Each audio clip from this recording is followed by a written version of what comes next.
Hello friends, today in this video I will show you one very important feature that you can apply.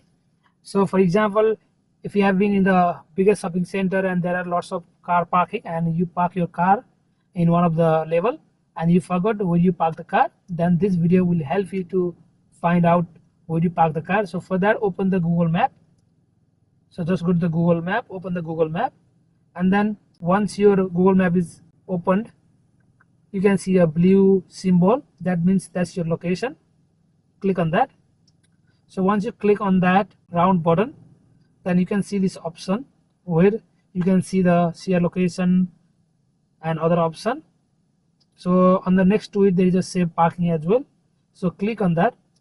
So that means your car is parked over here. So when you open the Google Map next time, then you can click on the top and you can click on the first saved parking. Then you can go and find out the direction and you will find your car easily wherever you parked on the car park. And also there is one more option that I like to share you.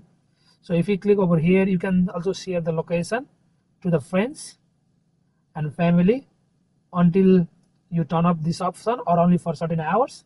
So yeah, this is how you can find the car in the car park wherever you park in the shopping center. So I hope you like this video. If you like this video, please don't forget to like, comment and subscribe my channel. I'll see you in another video.